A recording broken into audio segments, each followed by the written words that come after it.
Good morning and welcome to the National Newspaper Publishers Association's Let It Be Known. This morning, the Secret Service opened fire on 3 people in Washington, D.C., alleging that they were trying to break into the president's granddaughter's SUV. Been a rash of break-ins and carjackings in the District of Columbia, and apparently the Secret Service was concerned enough to open fire.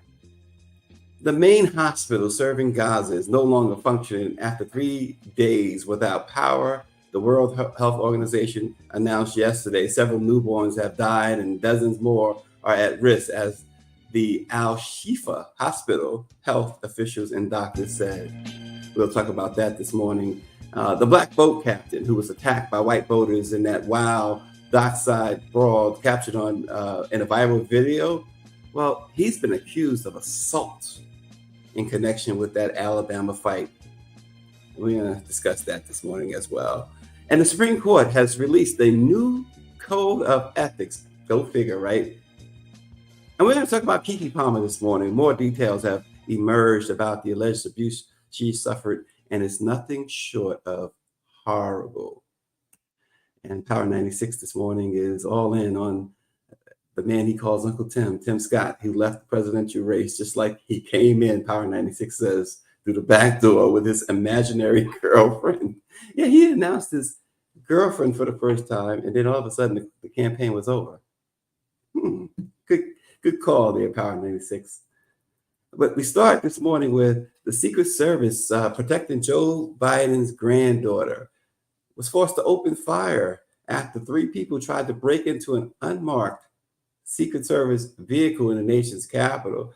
A law enforcement official confirmed that the agents assigned to protect Naomi Biden were out with her in the Georgetown neighborhood late Sunday night when they saw the 3 people breaking a window of the parked and unoccupied SUV. The official could not discuss details of the investigation publicly.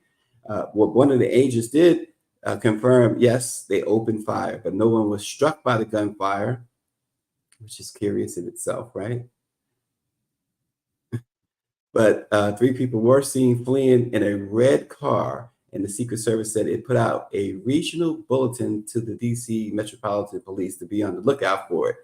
Washington, as we said, has seen a significant amount of carjackings this year and car thefts. Police have reported more than 750 carjackings in D.C. this year, and more than 6,000 reports of stolen vehicles. U.S. Rep. Henry Quella of Texas was carjacked near the Capitol last month by 3 armed assailants who stole his car but didn't physically harm him. Violent crime in the nation's capital reportedly has been on the rise this year. Some have it up as much as 40% compared with last year. And including in February when U.S. Rep. Angie Craig of Minnesota was reported being assaulted in her apartment building, where she suffered bruises while also escaping serious injury. But the Secret Service was confirmed that they shot at assailants who attempted to break into a Secret Service vehicle, an SUV. They were protecting the president's granddaughter. She was in her apartment at the time, according to various reports, and was not aware of the incident.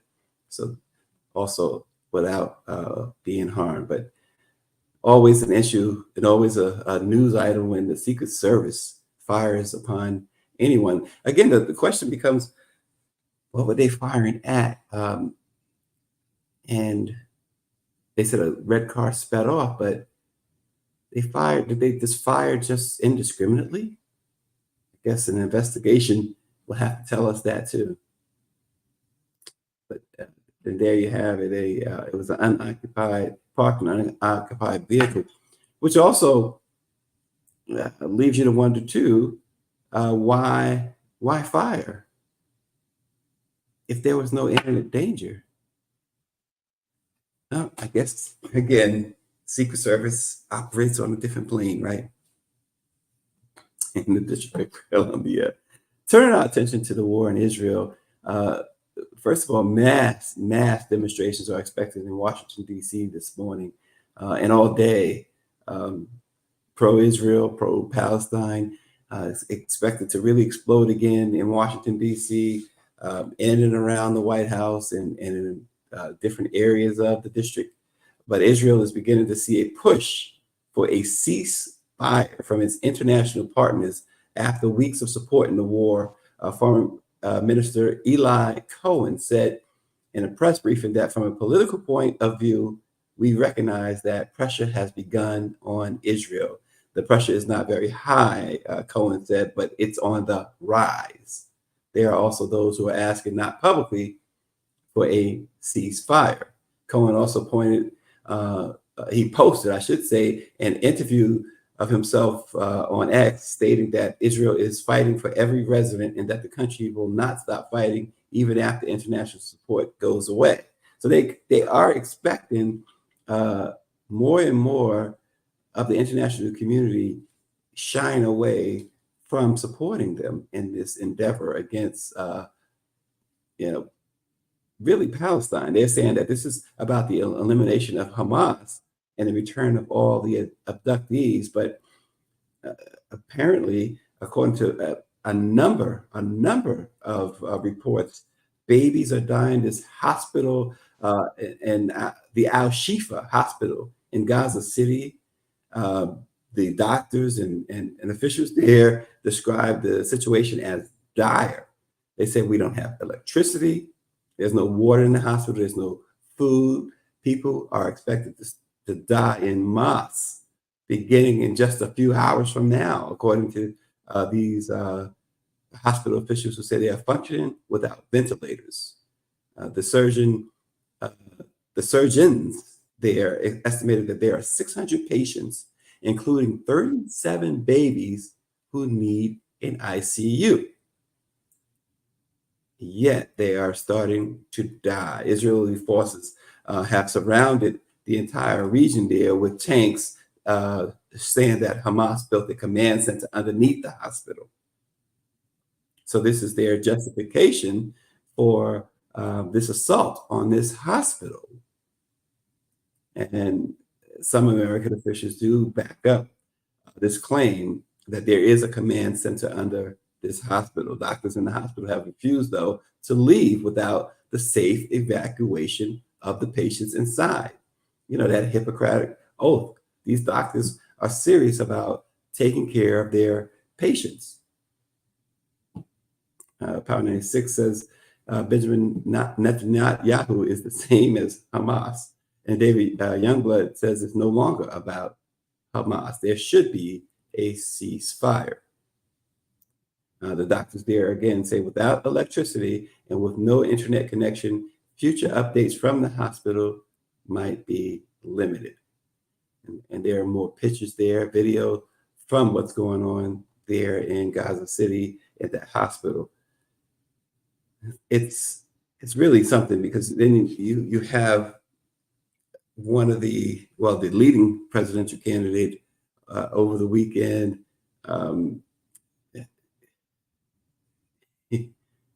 who again incites even more of this, and at the same time, the president himself seems to be caught in the middle here as which way to lean. No one wants to see, or no one should want to see, babies being killed, regardless of the situation. And David Youngblood says Israel is losing now. They had every right to attack, but now the world has turned against Israel. There can be no justification for this horror. And it appears, according to what David said, what many are reporting, even those who seem to have slanted their reporting somewhat in the beginning, and a lot of that was driven by that horrific attack by Hamas at that concert, that festival, killing all these innocent people. Um, but now you see the reporting has shifted, even the field has shifted because, again, as we reported on the international scene, a lot of nations that support Israel are now telling them that we are pulling our support back.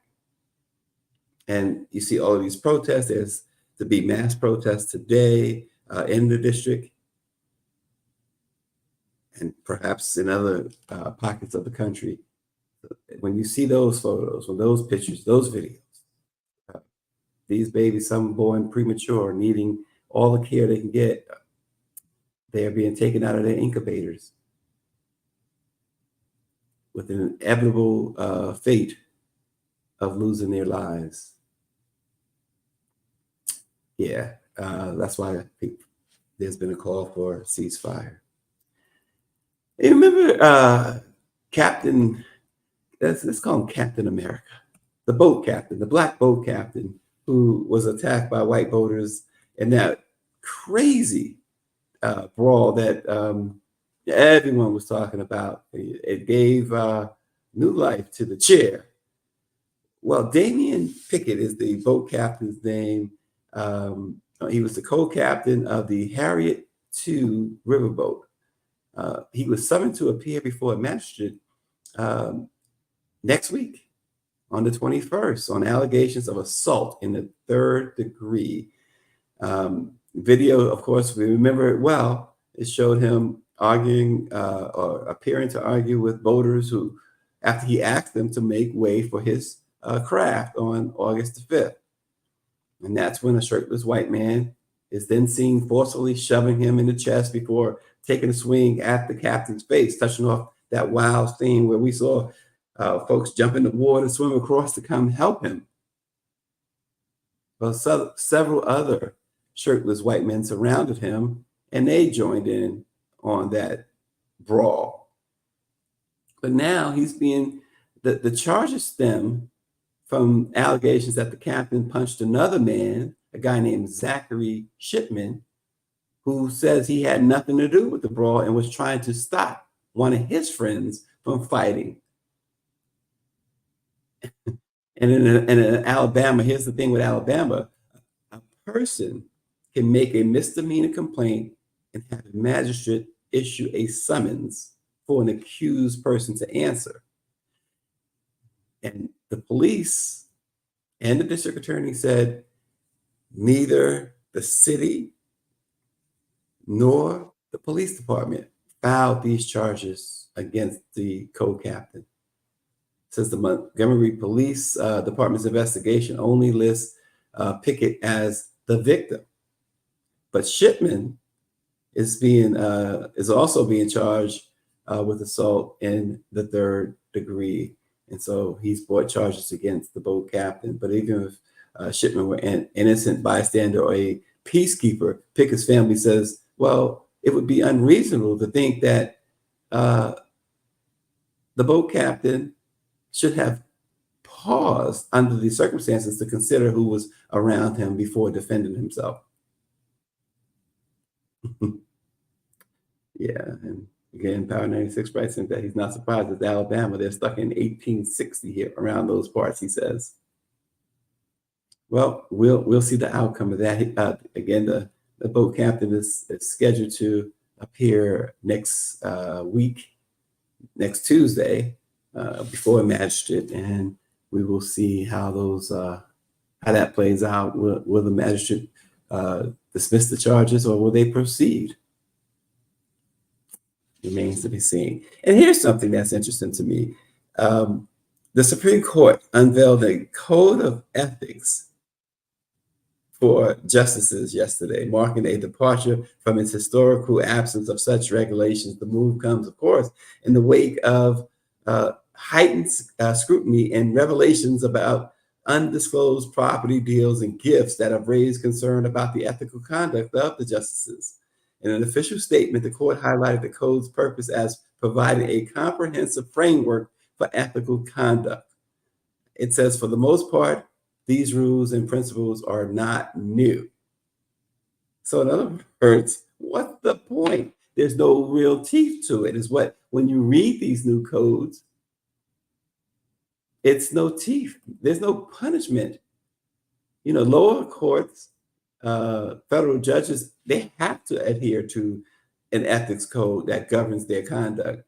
But the Supreme Court justices have never been subjected to the same rules because of their unique constitutional status.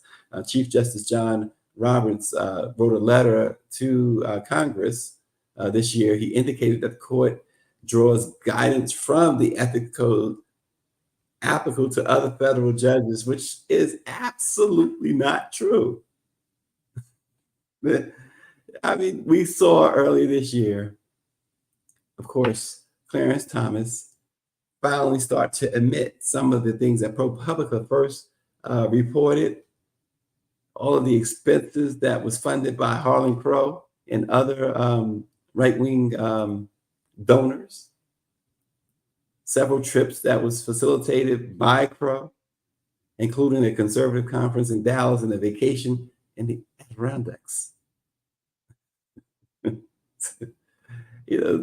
Justice Thomas, he cited security concerns related to remember the leaked draft opinion on the Roe v. Wade case. So he had to defend himself by using a private jet for one trip because the decision was so controversial. He feared that he couldn't just take a regular flight. So he got Harlan Crow to fly him on a private jet. But that had nothing to do with the lavish vacations, the home Harlan Crow brought for Clarence Thomas's mother. And the real problem comes in because this guy, Harlan Crow, and others who have done favors for Justice Thomas have had cases before the Supreme Court in which, of course, Clarence Thomas ruled in their favor. He joined other justices in ruling in their favor. Unlike Ketanji Brown Jackson, when the whole affirmative action case came up, she didn't have to, but she did. She recused herself because she was a part of that University of North Carolina situation. The things that go on. And they didn't want to expand the court when they had an opportunity, right? That's what upsets many people. You had an opportunity, and of course, one of the main blockades to that was a man who now might be running for president. His name is Joe Manchin. And another senator, Kirsten Sinema, it doesn't matter how you say her name, she's now an independent who will likely not win re-election next year because she's a person without a party, basically. The Republicans didn't want her, and Democrats, she turned her back on. Politics. Once again, it's why I only cover it. It's not the only reason why. I don't get involved. But you guys can have that. David Youngblood says Sinema is toast. And yeah, by all accounts. Kristen K. Sinema.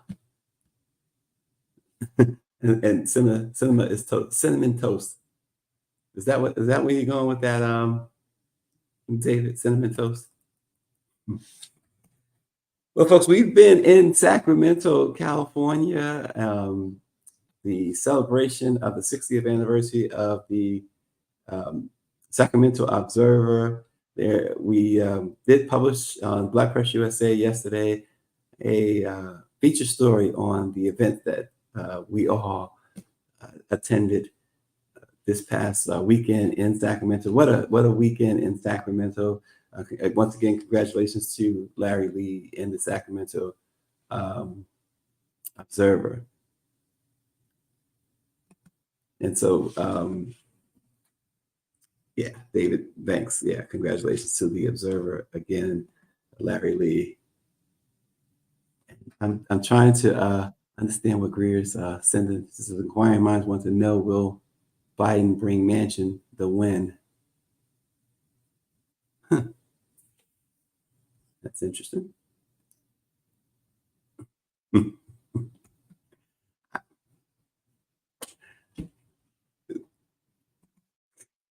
The hair. so, so folks, Manchin has decided now to color his hair, part his hair to try. I would imagine to show how much further he stands out age wise, age difference between Trump and Biden, as he now takes his next step. She says hair plugs. His next steps that seems like we also did a story on this, folks, and you can see it on Black Press USA about Joe Manchin and his relationship, or perhaps even lack of relationship with African Americans. You be the judge, but it appears that he is, and he's certainly doing exploratory work to see if he has a path. And remember, he said he's not going to get into the race unless he knows he can win. And with overtures, whether directly or indirectly from Mitt Romney, they might form a team on the no labels ticket, as we reported on Black Press USA. Who knows? There is an expectation of a decision by the end of December. So you see so these different pictures of Senator Joe Manchin, and you can see the difference, right? David Youngblood says Manchin can only be a spoiler. And Power 96 said he watched the live stream of the Sacramento Observer event, and the Red Bone was on there with Totally Randy. The Red Bone happens to be Dawn Montgomery. She absolutely laughs when you refer to her as Red Bone, by the way, Power 96. Yeah, they did Totally Randy and Dawn, of course, and of course Greer. They did a fantastic job, and that was lots and lots of fun. Lots of fun up there in Sacramento, California. Turn into a more serious but disconcerting manner. I guess before I do that, I better, if I don't read Austin's comment, we might be in trouble. So Austin says Manchin wants the president to lose the re-election and for the Senate to flip. Most idiots, presidential candidates think they can win. Remember President Tim Scott? Austin weighs in. But a serious matter, though, I mean, we've all by now heard the situation between Keke Palmer and her ex-boyfriend, Darius Jackson. But now more and more information, including videos of the confrontations, shouldn't call them confrontations, but more of the abuse and court filings have now become more and more available, and we get to see more of the horror that Keke Palmer has been facing for quite some time. It's not anything new, in fact. She accused Darius Jackson of physical and emotional abuse. She wrote in court documents that he repeatedly attacked her, trespassed at her home, and, quote, became very frustrated with their 8-month-old son. Keke's request for a temporary restraining order against Jackson, filed in Los Angeles Superior Court, was granted by Judge Wendy Wilcox. The actor was temporarily granted sole custody of their son Leo, with no visitation for Jackson, who then goes on his favorite social media platform and posts a picture of him and his son saying, "I'll see you real soon." As very defiant. And I didn't know that Keke Palmer's real name was Lauren Kiana Palmer. I didn't know she was a Lauren. She looks like a Keke. She said the abuse happened throughout her 2-year relationship and did not stop after their breakup, and that occurred early last month. She wrote that since the split, he is even more unhinged. This is her words, quote, even more unhinged, volatile, and dangerous. And she fears for her and their son's safety. It is because of our son, she says, that I was finally able to end my relationship with Darius once and for all and escape the abuse. She says, Leo is the most important thing in the entire world to me. He needs and deserves to be safe and grow up in an environment free from violence.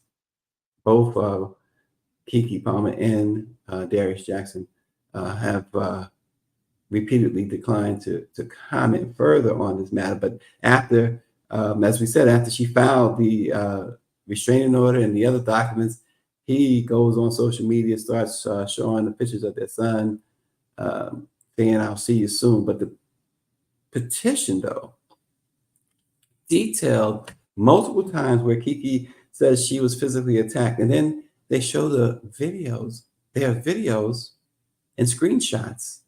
She said she suffered emotional abuse and accused him of, quote, love bombing her. She says Darius would love bomb me and make me feel like I was the most important woman in the world, only to get extremely distant and cold over a perceived insult to him. If we were at a party or event and I spoke with one person too long, or looked at someone a certain way, he would storm off in a rage, telling me I was a slut and a whore. He would accuse me of cheating on him and that I did not love him. She says Darius had a way of gaslighting me to make me feel like I was doing something wrong, even though I wasn't. During one altercation on February 13th of 2022, so you see how far this abuse goes back. Kiki says that he choked me and body slammed me on the stairs in my home. Now, that's one of the incidents in which they have video of it happening. She's wearing just a shirt, apparently nothing on under it. And he grabs her by the neck, and then he, like a wrestler, body slams her on the steps. And this happened, she says, after he became jealous of her, showing him a photo of herself in a bikini. Palmer said the two of them were attending a friend's party, and because she was proud of her weight loss results, she was showing him this picture. She said he was so upset that she worried they would get into a car accident on the drive back home. She says that when they got home, he slammed her on the floor and slapped her head from side to side. She said it continued the next morning. He was such an enraged after assaulting her before they went to bed. The next morning, he continued. She said that he grabbed her by the neck and body slammed her on the stairs. She says he destroyed her property. One of the things that hurt her emotionally was this private journal she had been writing in and keeping since she was 12 years old. He destroyed it as a way to punish her, she said. Folks, it's all about control and a sick individual. During another alleged incident in April 2022, she said he grabbed her eyeglasses from her, threw them on the ground, and stomped on them because he thought she was flirting with a girl at a restaurant, even though she told him she was not. He then opened up her bag, dumped her belongings on the ground, and it was raining. And he tossed her car keys across the parking lot. He got into his own car and left. She says, I had to get my glasses back together the best I could so I could see the drive, pick up my now wet and dirty clothes and other belongings, and rummage in the bushes across the parking lot to find my car keys before I could leave. So the most recent allegation happened, folks, just over a week ago on November 5th. She says she was at her home. Now, they had already broken up.